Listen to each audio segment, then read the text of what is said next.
আসসালামু আলাইকুম ওয়া রাহমাতুল্লাহি ওয়া বারাকাতুহু। প্রিয় দর্শক, সবাই কেমন আছেন? আশা করছি সবাই অনেক অনেক ভালো আছেন। আলহামদুলিল্লাহ, আল্লাহর রহমতে আমি অনেক ভালো আছি।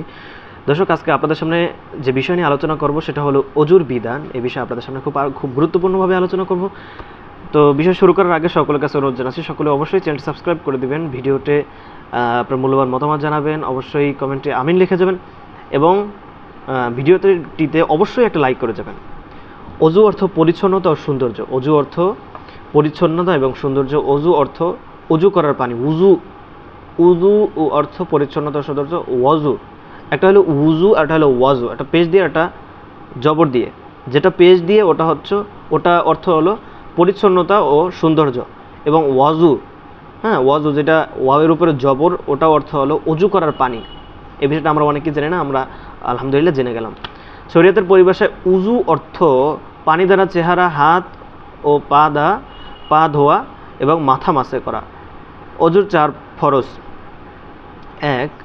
একবার করে চেহারা ধোয়া। আমরা অনেকেই ছোটোবেলায় মক্তবে পড়েছি, অজুতে 4 ফরজ: সমস্ত মুখ ধোয়া, দোনো হাতের কোনো সহ ধোয়া, মাথা মাসে করা, দোনো পায়ে টাকনু সহ ধোয়া। আমরা সকলেই জানি, তো এটা আমাদের সকলের মুখস্থ আছে। তো প্রথম একবার করে চেহারা ধোয়া। একবার করে কী করা? চেহারা ধোয়া। কোনোই সহ 2 হাত ধোয়া এবং মাথার 4 ভাগের 1 ভাগ মাসে করা। মাথার 4 ভাগের 1 ভাগ মাসে করা। 4 গোড়ালি সহ 2 পা ধোয়া। গোড়ালি সহ 2 পা। চেহারার সীমানা হলো মাথার চুলের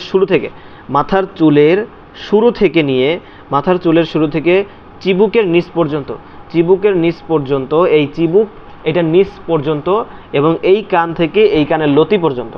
এই যে এখানে আছে, চেহারার সীমানা হলো মাথার চুলের শুরু থেকে চিবুকের নিচ পর্যন্ত এবং এক কানের লতি থেকে অন্য কানের লতি। এটা হলো চেহারার সীমানা।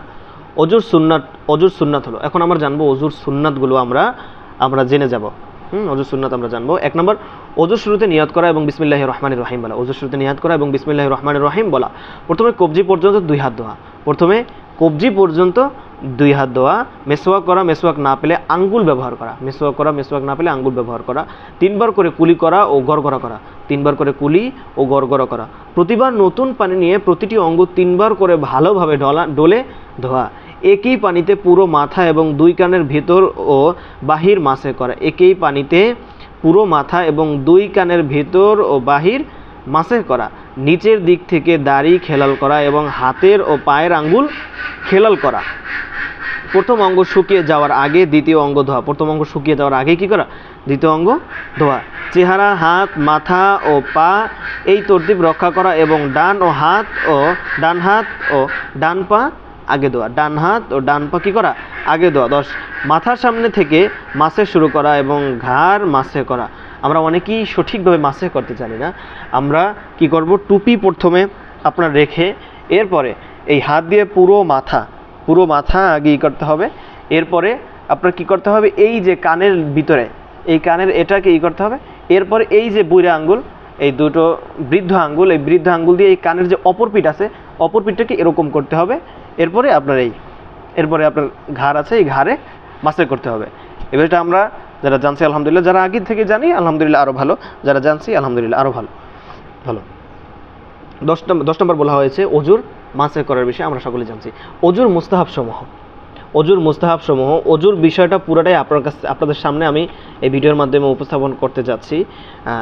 আর অল্প কিছু বাকি আছে। অজুর মুস্তাহাব, এরপরেই কিছু মাসালা আপনাদের সামনে উপস্থাপন করবো, এরপরে শেষ হবে ইনশাআল্লাহ। অজুর মুস্তাহাব সমূহ। অজুর মুস্তাহাব হলো: 1, পাক জায়গায় কেবলামুখী হয়ে বসা।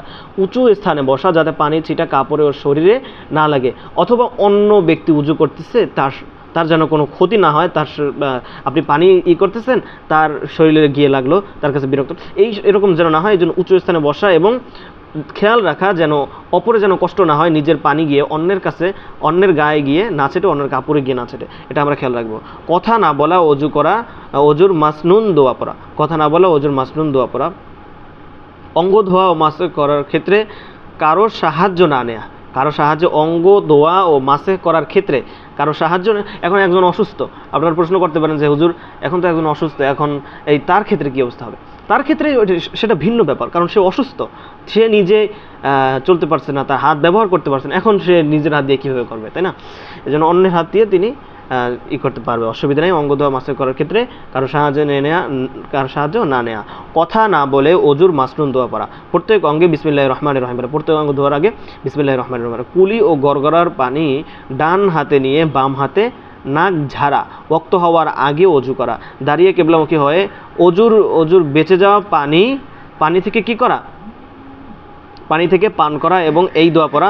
আশহাদু আল্লাহ, আমরা কালেমা শাহাদাত যেটা আশহাদু আল্লা ইলাহা ইল্লাল্লাহু ওয়াহদাহু লা শারীকা লাহু ওয়া আশহাদু আন্না মুহাম্মাদান আবদুহু ওয়া রাসূলুহু আল্লাহুম্মা জাআলনি মিনাত তাওয়াবিন ওয়া জাআলনি মিনাল মুতাহহারিন। এই 4 ফরজ আদায় করলেই ওযু হয়ে যায়। তবে ওযুর যাবতীয় সুন্নাত ও মুস্তাহাবের উপর যত্নের সঙ্গে আমল করা উচিত, যাতে ওযু পূর্ণাঙ্গ হয় এবং পূর্ণ সওয়াব হাসিল হয়। দর্শক, আমরা এখন কিছু মাসালা জানবো, খুবই গুরুত্বপূর্ণ মাসালাগুলো।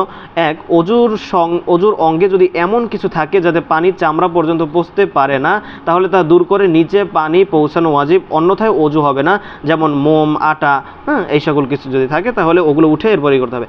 দ্বিতীয় নম্বর, লম্বা নখের নিচে পানি না পৌঁছালে ওযু হবে না, সুতরাং নখ বড় রাখা উচিত নয়। আংটি যদি এমন হয় যে না নাড়লে ভিতরে পানি পৌঁছে না, তাহলে নেড়ে ভিতরে পানি পৌঁছতে হবে, আর যদি ঢিলা হয় তাহলে নাড়া মুস্তাহাব। মাসেহের পর মাথা কামালে, মাসেহের পর একজন মাসেহ করছে, এখন মাথা কামাইছে, মাথা যদি কামায়, এখন একজন কি করছে, মাসের পর মাথা কামালে আবার মাসে করতে হবে না। মাসের পর যদি কেউ মাসে করে মাথা কামায় তাহলে আর কি করতে হবে না, মাসে করতে হবে না। তদ্রুপ অজুর পর নখ মোষ কাটলে তা আবার ধুতে হবে না। তো অজুর পর নখ মোষ কাটলে সেটা আবার কি করতে হবে না, ধুতে হবে না। চেহারায় জোরে পানি নিক্ষেপ করা মাকরুহ, কেননা তাতে পানির ছিটা নিজের এবং অন্যের গায়ে লাগতে পারে। 6 নম্বর, নদীর পাড়ে অজু করলেও প্রয়োজনে বেশি পানি খরচ করা মাকরুহ, আবার প্রয়োজনে কম খরচ করাও মাকরুহ। বেশি পানি সেটাও অপচয়, কম পানি সেটাও মাকরুহ। বেশি পানিও মাকরুহ, কম পানি সেটাও মাকরুহ। এ বিষয়ে আমরা সকলে খেয়াল রাখবো ইনশাআল্লাহ। আল্লাহ পাক রব্বুল, যতটুকু আলোচনা করেছে আল্লাহ পাক রব্বুল আলামিন আমাদের সকলকে আমল করার তৌফিক দান এবং আমরা যেন অবশ্যই চ্যানেলটি সাবস্ক্রাইব করতে পারি, আল্লাহ যেন সেই তৌফিক দান করে। আমিন। আসসালামু আলাইকুম ওয়া রাহমাতুল্লাহি ওয়া বারাকাতুহু।